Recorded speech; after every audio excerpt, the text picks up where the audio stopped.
City of Vermillion joint meeting of the Clay County Commission for 5:30 Monday, May 4th, 2026 will come to order. Alex, will you call roll for the city? Colin. Here. Weaver. Price. Here. Holland. Here. Genowine. Here. Elway. Here. Cheeseman. Murrah. Mayor Cole. Here. Has everyone had a chance to review the agenda? If so, are there any changes to the agenda or motion to approve? Move to approve. Second. Motion to approve by Counselor Holland, a second by Counselor Toller. Any discussion on the agenda? All those in favor say aye. Aye. Opposed say nay. Motion carried. County, want to go ahead and? We'll call County Commissioners to order. Start with roll call. Mochler. Here. Gilbertson. Here. Brady. Here. Teasy. Here. Raylo. Approve agenda. So move. Second. I have a motion and a second. All those in favor say aye. Aye. Opposed, same sign. Motion passes.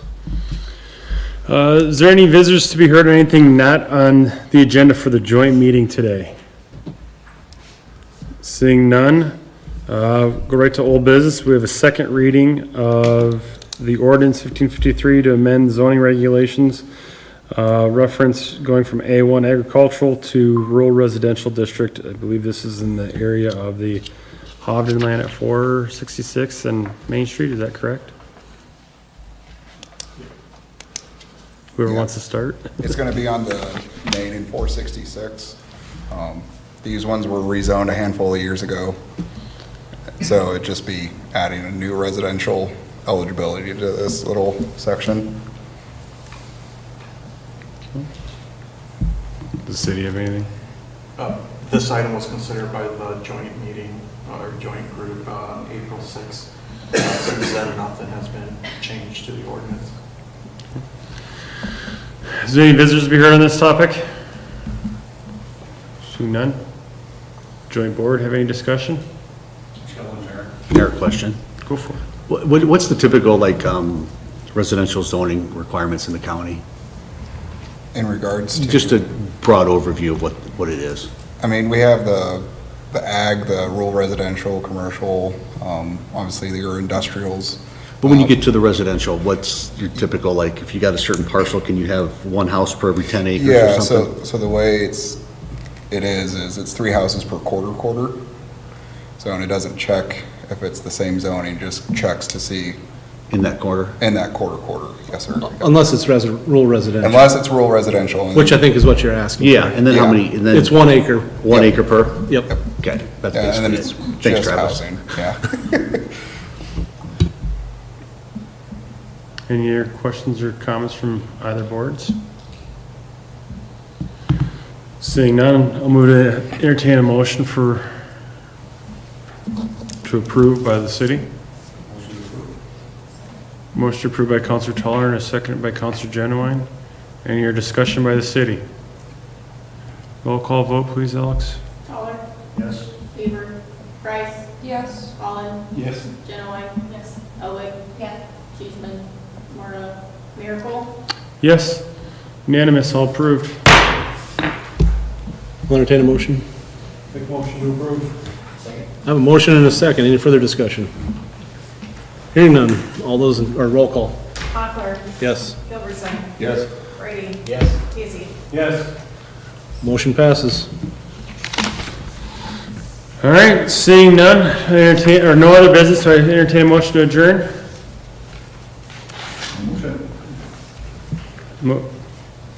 Motion to adjourn by Counselor Toller, second by Counselor Hellwig. All in favor, signify by saying aye. Aye. Opposed by saying nay. City's adjourned. Move to adjourn. Okay. A motion and a second. All those in favor say aye. Aye. Opposed, same sign. We're adjourned. Thank you. Thank you, gentlemen.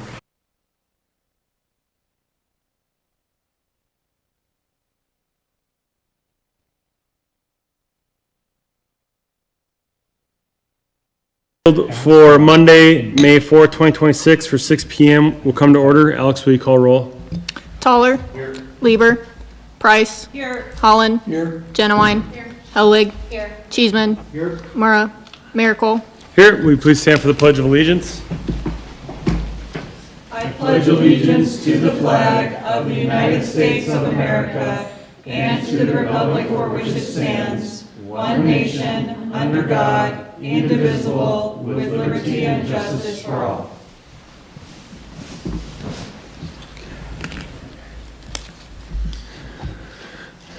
Has everyone had a chance to review the minutes from April 20th, 2026 special meeting, the April 20th, 2026 regular meeting, the April 27th special meeting? If so, are there any changes to the minutes, or is there a motion to approve? I move approval. Motion approved by Counselor Holland. Is there a second? Second. Second by Counselor Cheeseman. Any other discussion on the minutes? All those in favor signify by saying aye. Aye. Opposed by saying nay. Minutes are approved. Adoption of the agenda. Is there any changes to the agenda? If not, is there a motion to adopt? We need to add an exec session, please, for personnel. Motion to add exec session on the end of the agenda for personnel matters. Is there a second? Second. Second by Counselor Helwig. Any other discussion on the agenda? Motion to approve as adopted, signify by saying aye. Aye. With change, right? As adopted, correct, yes. Those opposed saying nay. Agenda is adopted as amended.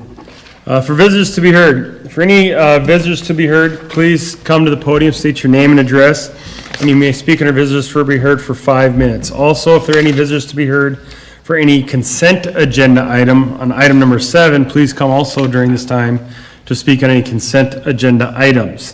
For items not on the agenda, for items on the agenda, public testimony will be taken at the beginning of each agenda item and after the subject has been announced by the mayor and explained by staff. Any citizen who wishes may speak so for 5 minutes on each agenda item, and then public testimony will then be closed and the topic will be given to the governing body for possible action. At that point, only city council members and staff may discuss the current item unless a council member moves to allow another person to speak and there is unanimous consent of the council. However, questions from the council may be directed to staff or a member of the public through the presiding officer at any time. Is there any visitors to be heard right now for anything that's not on the agenda or any consent agenda item? Dan, are you raising your hand in there? Okay. It's kind of I can't see through that mirror quite clearly, sorry. I did the best I could. Good evening, Mayor and council members, and may the 4th be with you. Now that I've got my nerd credentials out of the way, I'm the IT specialist for the city. So I just wanted to offer a brief perspective from within the city's workforce. At the recent candidate forum, there was a comment that money isn't what brings people to work. And while I think there's some truth in that, many people, me included, choose public service because we care about our work and our community. But I also think it's important to recognize the other side of that reality. While money may not be what brings people in, it is often what determines whether people want to or are able to stay here long term.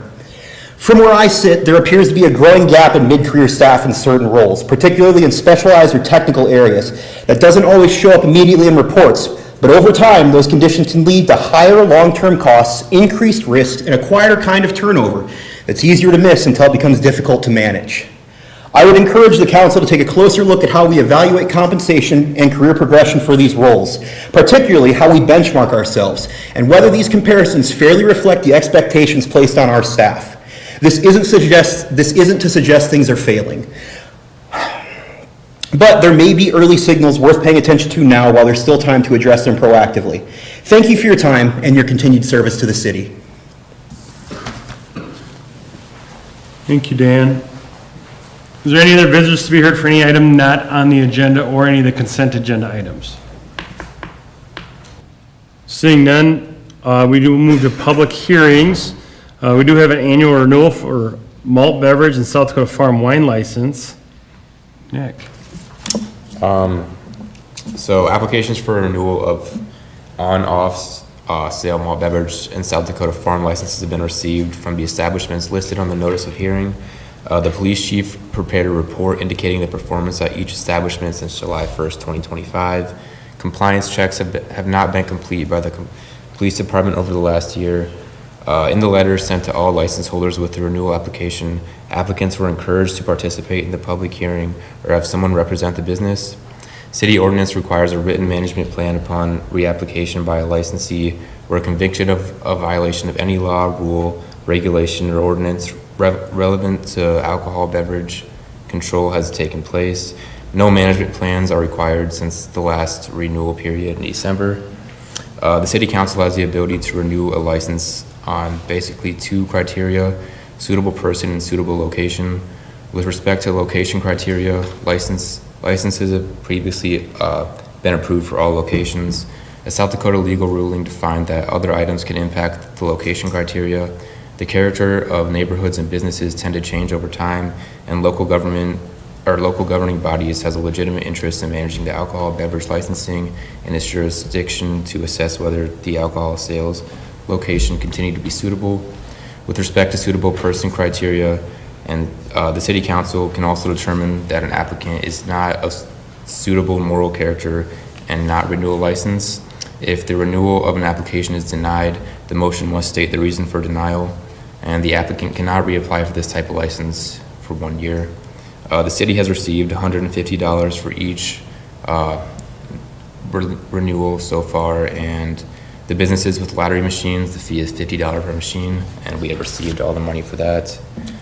Following input from the public hearing, the City Council is asked to make a decision on renewing the licenses.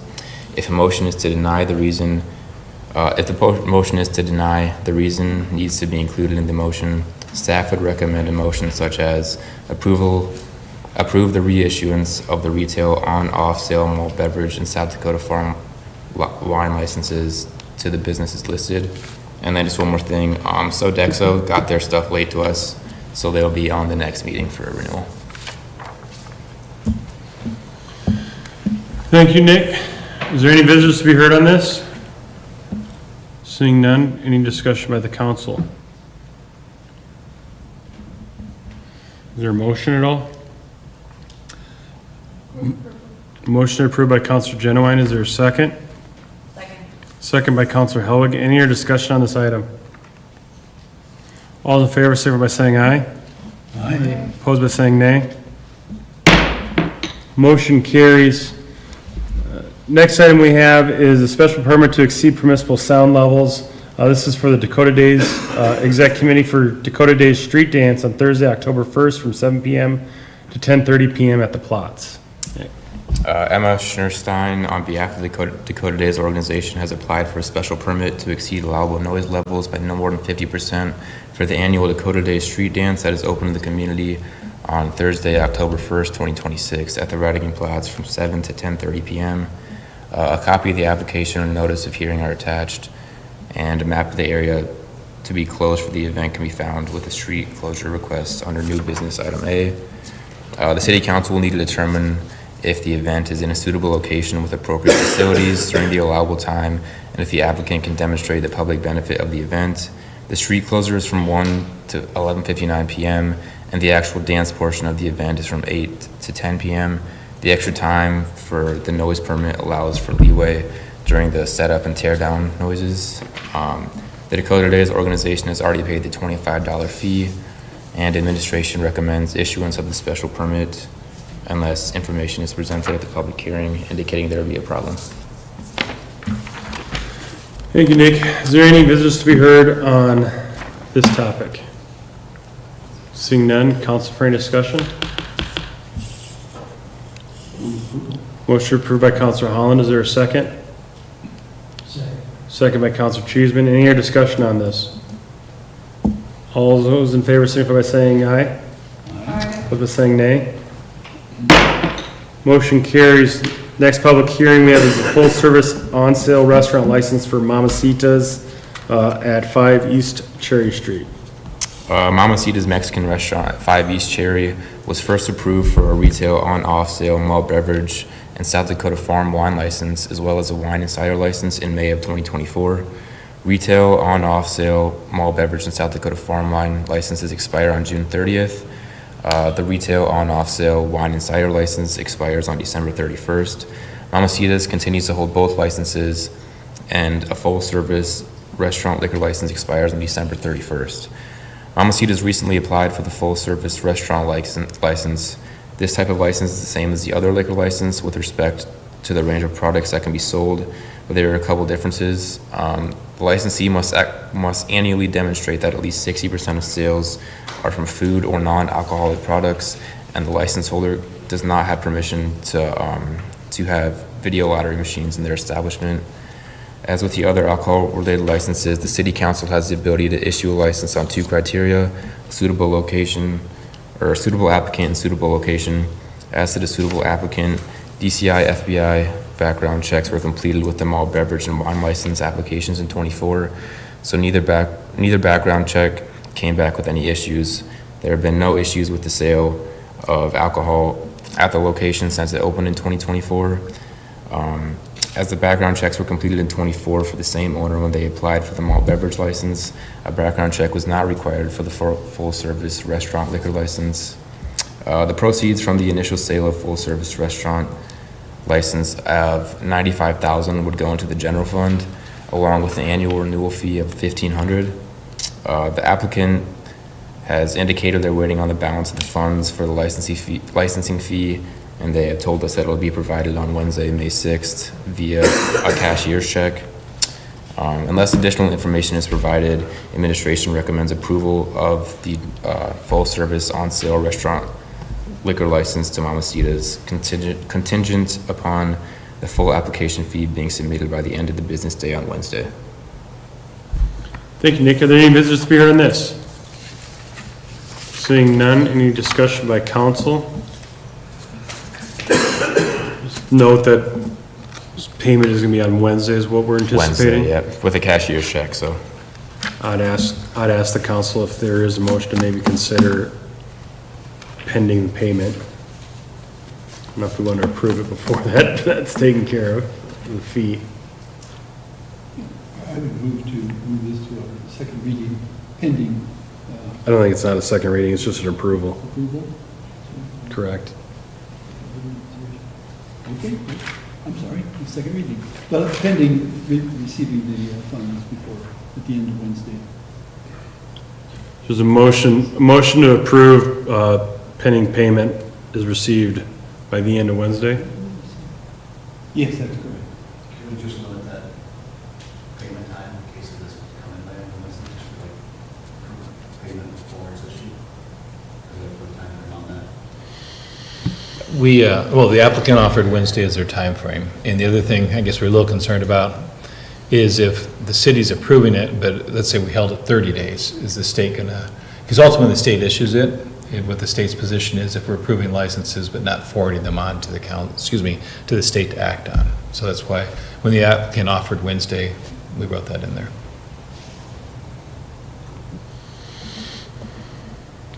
Do you know of anything there, Counselor? Just maybe use the term contingent, that the license be issued contingent upon receipt. In other words, if it's not, then the license won't be issued on Tuesday at 5, if that, just a clarification.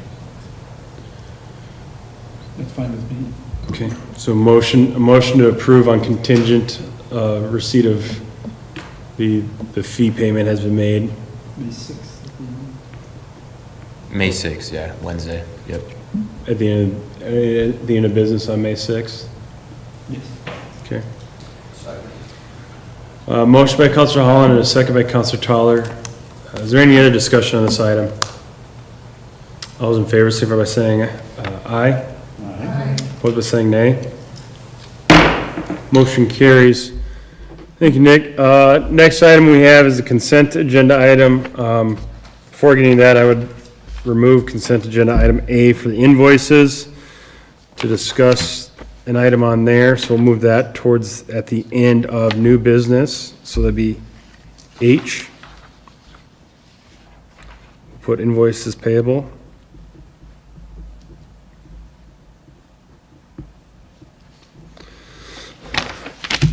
On that note, is there any other items council wishes to remove, or is there a motion to approve the remaining consent agenda? Move approval. Second. Motion to approve the remaining consent agenda by Counselor Cheeseman and a second by Counselor Price. Any other discussion on the consent agenda? All those in favor, signify by saying aye. Aye. Opposed by saying nay. Motion carries. Next item, we have no old business, so we'll move on to new business. We have a request from Dakota Days Exec Committee for street closure for the Dakota Days Street Dance. Looks like it's going to be Alex, go ahead. Thank you. As previous years, Dakota Days Executive Committee has submitted a street closure request for West Main Street from Prospect Street to High Street and Market Street from West Main Street to the alley a half block south on Thursday, October 1st, from 1 p.m. to 11:59 p.m. for the Dakota Days Street Dance. The street closure application diagram are attached. Security will be provided by UPD. Additionally, a no parking posting will occur 1 hour before the event begins, and the noise permit was previously approved. Last year, the requested street closure was from 3 p.m. to 12 a.m. This year, the applicant would like an additional 2 hours, being the 1 p.m. instead of 3 p.m., as this will provide the vendor with ample time to set up. And then our police, fire, EMS, and street departments have been notified of the street closure request, and they currently do not see any issues with the closure, and they have, the Dakota Days Committee is here today. They did go meet with local businesses to discuss the requested street closure and did get some signatures from some of those businesses over there. Administration recommends that the city council approve the street closing on October 1st from 1 p.m. to 11:59 p.m. for the Dakota Day Street Dance. Thank you, Alex. Are there any visitors to be heard on this topic? Seeing none, move to council for any discussion by the council. Any motions? Second. Motion approved by Councilor Helwig and a second by Councilor Price. Any discussion on this item? All those in favor, signify by saying aye. Aye. Opposed by saying nay. Motion carries. Next item we have is first reading of ordinance 1554. This is to amend building regulations for numberings on buildings. Chief Callahan. Thank you, Mayor. Some background on this. The need for emergency services to arrive at a location quickly is imperative. To do this, finding the correct location is crucial as seconds can matter. Having appropriately sized numerical numbering on a building that stand out for visibility and ease of reading makes finding a building in an emergency that much easier. After discussion and input from the city engineer and the building official, the amendment of section 150.09 was developed and is being brought forth to the city council for consideration as ordinance 1554. This proposed amendment changes and tightens the requirements for numbering. It increases the minimum size from the current ordinance of 3 inches to 6 inches and establishes a sizing chart that will increase the size of the number based on the distance from the curb to the building. The proposed ordinance also enhances the definition of contrast by using the word sharply so that the numbering stands out on the building. Financial cost is adoption of the ordinance will only involve publication costs. And administration recommends advancing ordinance 1554 to amend to the second reading on May 18th. Thank you, Chief Callahan. Is there any business to be heard on this item? Council, for any discussion? Is there so just to clarify for the public, so if this was enacted, nobody has to go and remove their numbers? No, this is for new buildings being built, and then if you were to have to remove your numbers for siding or whatnot, you would have to put them back. What about painting? As the new. If you have to remove your numbers, then you should comply with the new ordinance. Well, the question is, like I said, if you're painting it is one thing because you still have the numbers, but if you're putting a new siding, that'd be different because they're not going to be able to go in the same spot anyways, putting in the siding. I would say if they're removed like you would have to for siding, then to paint your house, then they would have to be brought up to code. Any of your questions, statements from the council? Just to clarify too, and I know we already talked about this before, but why wouldn't we do curbs? Why would we do curbs? Why would we not put them on curbs just so the general public realizes? 6 months out of the year would be fantastic. When we have snow, that doesn't work so well. That's all. I just wanted to hear it. Yep. Except for this year. Except for this year. Any other discussion by the council? Councilor Cheeseman? Well, in addition to this, I'd like to encourage people, if they feel they need to get bigger numbers, to go out and do that. Not that it's going to become part of the ordinance, but it's a good safety issue that needs to be brought up, I guess, and made public too. I know that Mike was talking about the inability for fire departments, ambulances to see these numbers, so it's for your own safety, go out and make your numbers bigger if you have the opportunity. I know many years I battled with it. It's not only that, but finding the numbers in the first place, whether they're different colors or similar colors of the siding or the paint, whether it's above the garage or the door frame or the side or on a post or wherever they may be, are not always conformed either. But I think this is definitely a step into safety issue. So the regulations, you have to weigh safety over regulations. Pretty minimal, I think. Numbers are gonna cost somebody roughly how much? 20 bucks? 50 bucks? Yeah, depending on where you buy them and what size. And these aren't gonna be required to be lit up or anything? It's recommended by ordinance, but it's not required by ordinance, correct.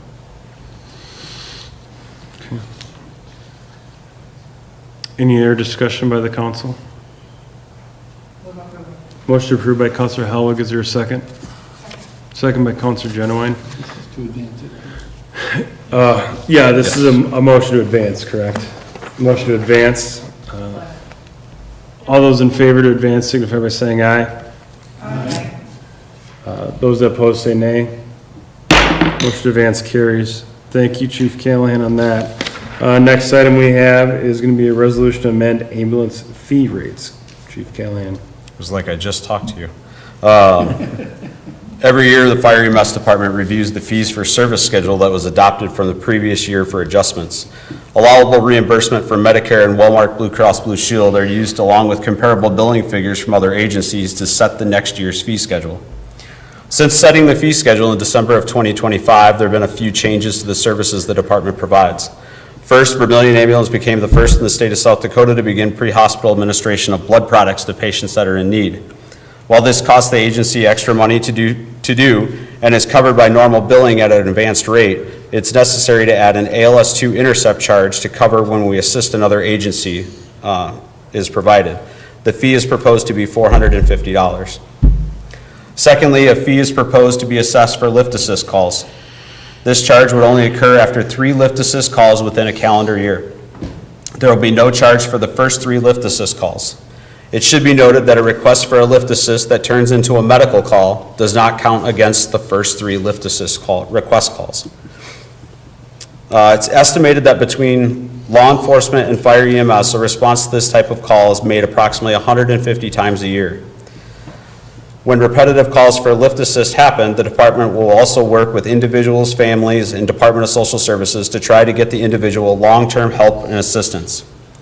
Yankton charges $75 for a lift assist and Aberdeen charges $100 for a lift assist. The fee proposed in the attached resolution for a lift assist after an individual has had 3 such requests in a calendar year is $75.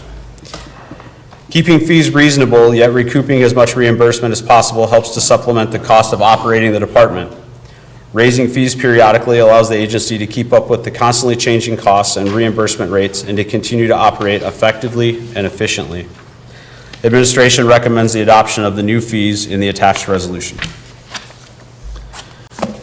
Thank you, Chief Callahan. Is there any visitors to be heard on this? Seeing none, move to council for any discussion. Or any motions? Move approval. Motion approved by Councilor Holland. Is there a second? Second. Second by Councilor Hellwig. Any other discussion on this item? Councilor Genowine? I'm just curious, do you know, I know every insurance is different, but generally speaking, would that ALS2 intercept charge be picked up by some insurance companies or? Yeah, so what happens when we do an intercept with another agency that might be basic life support, we meet up with them, we climb in their ambulance with all of our stuff, we transport to the hospital. That then allows them to bill at the advanced paramedic rate. that bill that we send is sent to that other ambulance service, and then they bill the patient for the transport and the cost of the services. Any other discussion on this? There is a motion on the table. All those in favor, signify by saying aye. Opposed by saying nay. Motion carries. Thank you.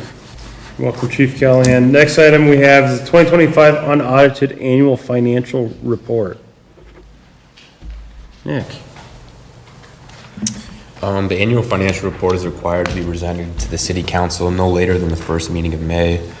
The auditors were on site last week to help complete a good portion of the annual audit. They are in process of preparing they did prepare the unaudited financial report and are working on the audited financial report. This report will be unaudited and contains only the financial section. For the annual audit, the introductory, management discussion and analysis, footnotes, and statistical sections contained in the comprehensive annual financial report will be completed and included in the audited report. Upon acknowledgement of receipt by the City Council, the required exhibits will be published and filed with the Department of Legislative Audit. The City Council has previously approved a contract with Williams & Company to audit the financial statements, and this year they are creating both the unaudited and audited annual reports. A document outlining the report in more detail has been provided to the council, and a couple key points are the total government fund balance grew about $704,000, ending at $15.5 million, and our enterprise funds added another $1.6 million in net position. The cost of this is just the cost of publication, and administration recommends that the City Council acknowledge receipt of the 2025 unaudited annual financial report in the official minutes. Thank you, Nick. Is there any visitors to be heard on this?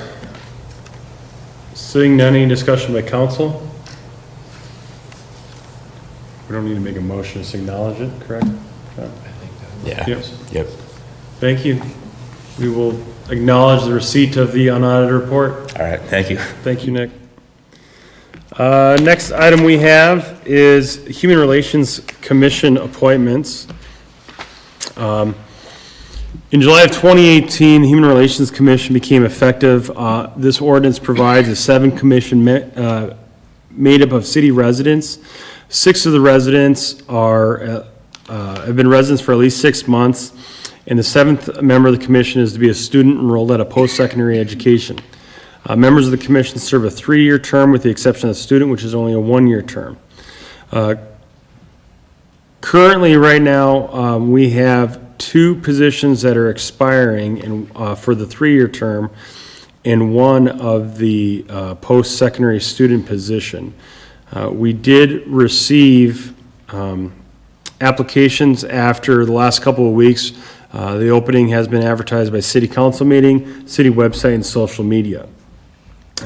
3 individuals have submitted and expressed of interest forms. However, none of these interest forms were any individuals of post-secondary students, so that position was not applied for. In reviewing the applications, my recommendation to the council for appointment is to appoint, continuing the appointment of Ashley Lemons on the Human Relations Commission. Ashley was recently appointed just a few months ago to fulfill the vacant role. She wishes to continue to serve.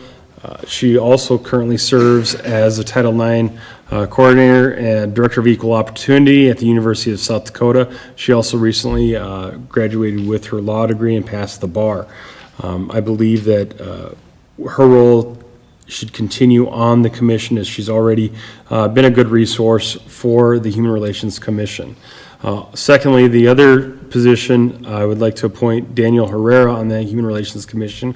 Dan has lived in Vermillion most of his life and has vested interest in the community and been a community volunteer for many years with youth organizations, with USD and many other entities. Dan mentioned that he has the ability to weigh on issues that pertain to those with disabilities, as he is disabled himself, and can bring a different view to the commission and could help educate the board on from his point of view as well. So I'd put those two forward for the appointment on the Human Relations Commission and welcome any feedback at this point. On that, is there any visitors to be heard on this before the council discusses? Seeing none, council for discussion. Councilor Holland? Get the right one. Yeah, the lady Erin Charles says yes to Human Relations Commission's post-secondary. Was that a mistake on her part, or on the part? I'm Are sorry. you expressing interest for the Human Relations Commission post-secondary student? And it says yes. I don't believe, I see what you're saying now. I don't believe that he is currently a post-secondary student, so I'm not sure. So just to. I'm not sure you checked the right box. so. We can verify Right. that, and if it is, we can appoint that at the next meeting if it is open, and we can review that and see if it is then. Okay. But I don't, from my understanding, he's not a student. Okay. I guess I didn't clarify that as I was not looking at as a student enrollment for that position. But we can get that clarified. Thank you. So these are just for the two non-student positions, I Yes, guess, yes. is the appointment. Any other discussion, or is there a motion to approve the appointments? Move approval. Motion approved by Counselor Cheeseman, and a second by Counselor Price. Any other discussion? All those in favor signify by saying aye. Aye. Opposed by saying nay. Motion carries. Next item is the appointment of the Library Board of Trustees. Let's move on to that. So in compliance with state statute, City Council is responsible for appointing members of the Library Board. The board is comprised of 5 citizens appointed by the City Council, and 1 member is a member of the City Council. Board terms are also for 3 years and to expire prior to the library's board meeting in May, which is coming up. The current board members that are set to expire are Bryce Mayrose and Lenny Bilberg. And these terms have been held by Lenny and Bryce, I believe, for about a full term, for about 3 years now. They've both are completing their first terms on the library board and eligible to serve another term. 3 expression of interest forms were also submitted for these, and they were received. There is a financial consideration, as a library board member is eligible to receive $25 per meeting attended. However, not all library board members accept payment for their services on the board. The 2 members for the library board of my intent to appoint is to continue Lenny Bilberg and Bryce Mayrose to the library board of trustees. After reviewing the expressive interest forms and resumes and conferring also with city staff to work with the library board, I was advised Lenny brings perspective from the school where she teaches, as she's a teacher at the Vermillion High School, and works closely with the youth of our community as well in her volunteer roles. Staff did note that she's able to help bridge that connection with the school children and the library and bring ideas to the library, and is a great resource to that board. Bryce has been able to bring more of a tech-minded aspect as he's more in-depth knowledge on the tech atmosphere for the library board as well. Staff have enjoyed working with both Bryce and Lenny and believe they should continue to serve. So based along the information received, the application, the expressive interest, and conferring with staff, it is my intent and recommendation to reappoint Lenny Bilberg and Bryce Mayrose for another term for the Library Board of Trustees. On that note, is there any visitors to be heard on those appointments? Seeing none, council have any discussion on these appointments at all? Is there any motion to approve? Motion approved by Councilor Genowine. Is there a second? Second. Second by Councilor Cheeseman. Any other discussion on these appointments? All those in favor signify by saying aye. Aye. Opposed by saying nay. Motion carries. Next item we have is to review the tax increment financing guidelines. Thank you, Mayor.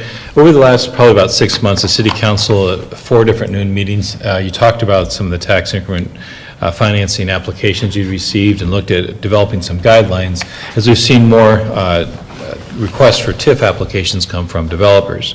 And so we gathered information from some of the other cities that have TIF guidelines. We gathered thoughts from the VCDC, from Toby Morris, who does a lot with TIF districts in our state.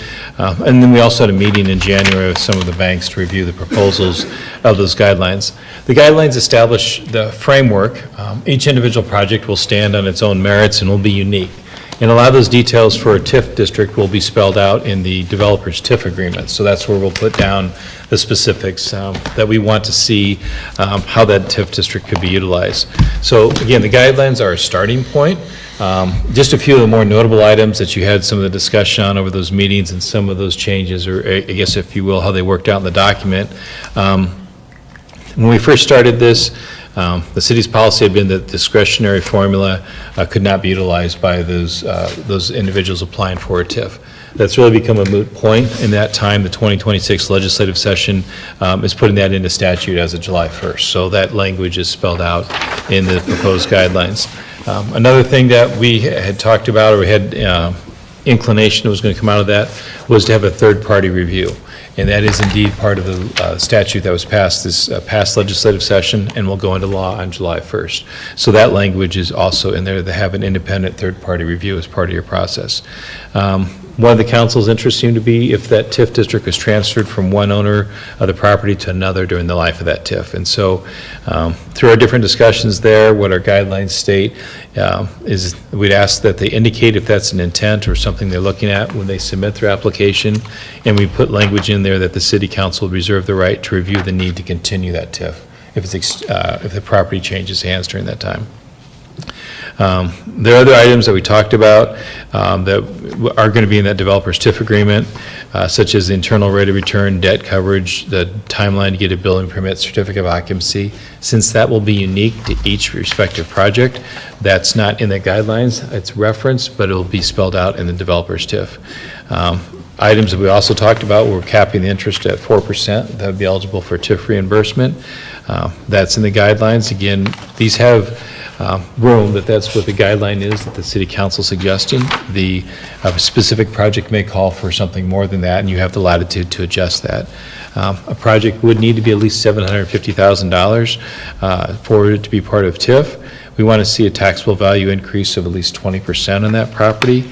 The guidelines reference a $2,500 application fee. That would be to have the TIF district reviewed, what that actual administrative cost is. That would be something, again, that would be built into their developer's TIF agreement.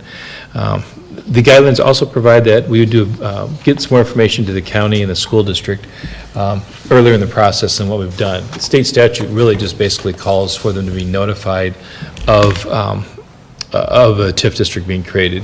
In this case, we would send the application to them so they have a little bit more information than they would have had in the past.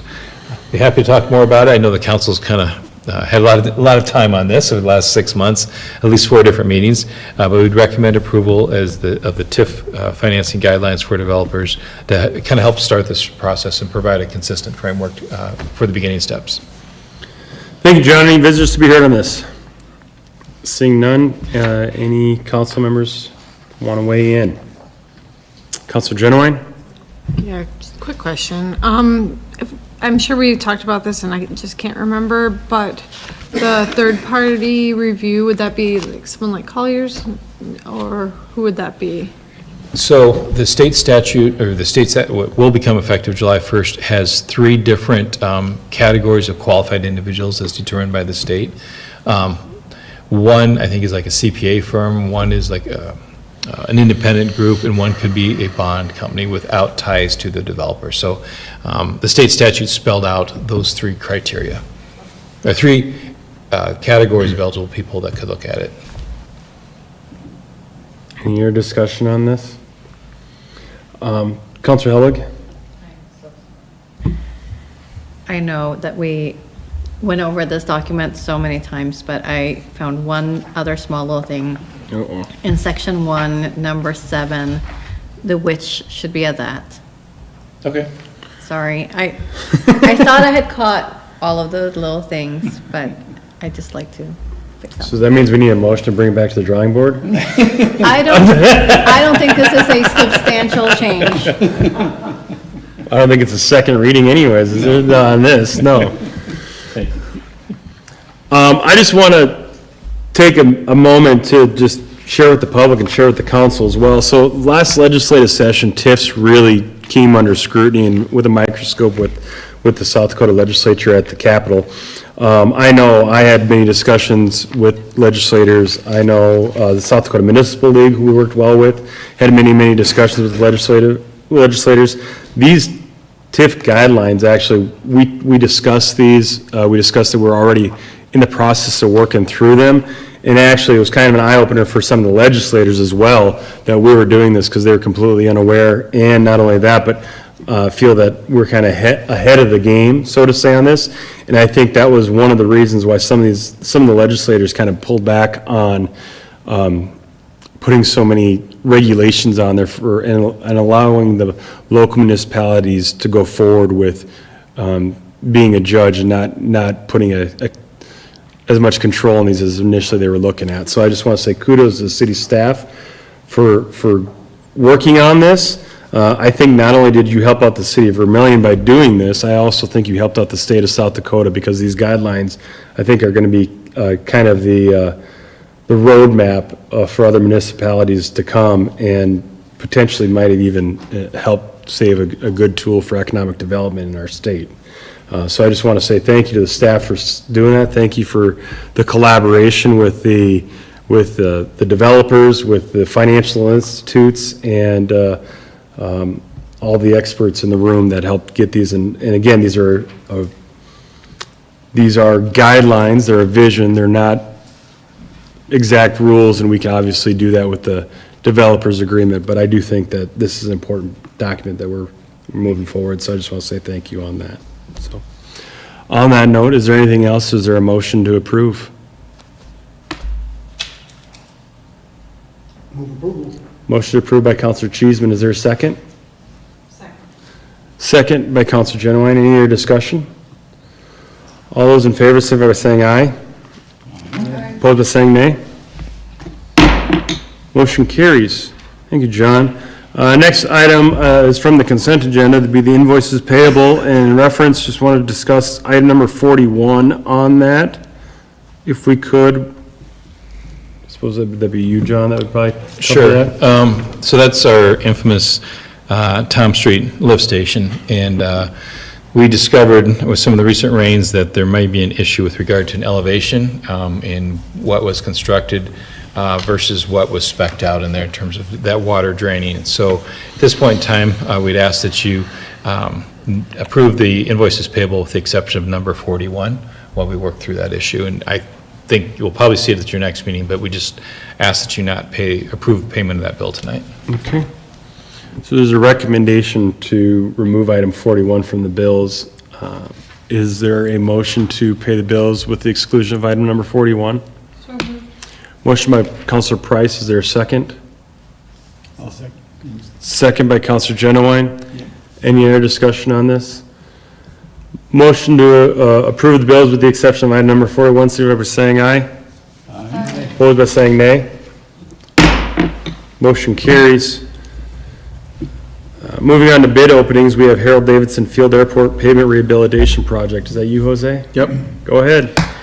So at the April 6th council meeting, the city council approved an agreement with Helms and Associates to complete the construction documents for the pavement rehabilitation at the airport.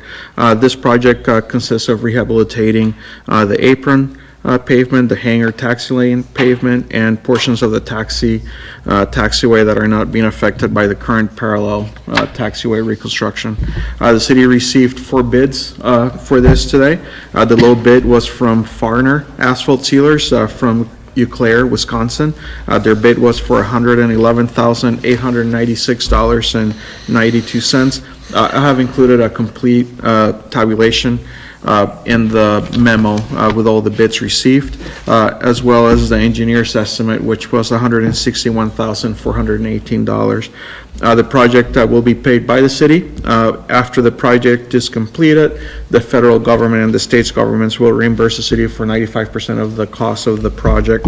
Administration recommends that to award the bid to Farner Asphalt Sealers from Eau Claire, Wisconsin for $111,896.92 contingent on the FAA grant offer, and to authorize the mayor to sign the FAA grant application, FAA grant offer, and all necessary paperwork for the construction contract documents.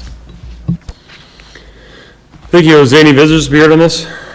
Seeing none, council for any discussion on this? Is there a motion to approve the low bid of Farner Asphalt Sealers? Motion approved by Councilor Price. Is there a second? Second. Second by Councilor Holland. Any other discussion on this? All those in favor, signify by saying aye. Aye. Opposed by saying nay. Motion carries. Thank you, Jose. Next item is city manager's report. John, take it away. Thank you, Mayor. Just a couple of upcoming meetings, more events before your next city council meeting on May 18th. Tomorrow, May 5th, there is an open house on our mosquito abatement program. That's something that we do every year at the Armory from 11 a.m. to 1 p.m. You can learn more about the equipment that's utilized, everything with regard to the city's mosquito abatement program. The Bluffs is having just kind of learn a little bit more about golf. You can go to the driving range. It's both May 5th and 6th. It's starting at 4:30. They'll have our PGA staff there. They'll be offering They'll be at the range offering tips and pointers to help golfers and hopefully some of our future golfers. Our Human Relations Commission, we just talked about a few minutes ago, their next scheduled meeting would be this Thursday, May 7th at 5:30 in the Memorial Conference Room on the second floor of City Hall. The city's Historic Preservation Commission next meets on Wednesday, May 13th at 9 a.m. in the Powell Conference Room here on the second floor of City Hall. The Planning and Zoning Commission, they have a meeting next Monday, May 11th, and that's at 5:30 p.m. in the Powell Conference Room. The only item on their agenda is a conditional use permit application for construction and operation of a storage facility at 924 West Cherry Street. Kind of an unusual one. City Hall is going to be closed the afternoon of Wednesday, May 13th, starting at 1 p.m. This building has never had a backup generator, and we have acquired one. It's in the process of being set, but in order to hook that into our electrical panel, they need to shut off the electricity of the building. So City Hall will be closing at 1 p.m. on Wednesday, May 13th, so that they can install the generator, the last steps of that. Our June 2nd ballot contains a question about amending the city's home rule charter. We've talked a little bit about that. That amendment would allow the city council to adopt an ordinance, or consider adopting an ordinance, that would allow the budget process to be completed later in the calendar year. Since your last council meeting, we've created an explanation of that ballot measure, and I think there's a copy of that language, and there's some frequently asked questions as to how that might work, what that's about, and that's all available on the city's website. It's one of the banner features at the top of the city's website. And then finally, just when we were doing that agreement with USD for the development of the natatorium, provided for some public swim opportunities where participants do not need to have a USD Wellness Center membership. They can just pay, I think it's $3, if I remember correctly, fee, and they can swim during that time. So the final opportunity for this, if you will, fall-spring season is on Saturday, May 16th from noon to 3:30 p.m. So you do not need to be a member of the Wellness Center. Just pay the admission fee that afternoon, and you're welcome to utilize the natatorium. That's all they have, Mayor. Thank you, John. I don't know if the golf pros have enough experience to help me on my golf game, but I'm not going to touch that. That's all I have here. Is there a motion to move into exec session? Motion by Councilor Price. Is there a second? Second. Second by Councilor Cheeseman. All those in favor, signify by saying aye. Aye. Opposed by saying nay. I'll move us into exec session. I would ask that staff, probably John, stay put, Alex, Daryl. Have you stay as well, yeah.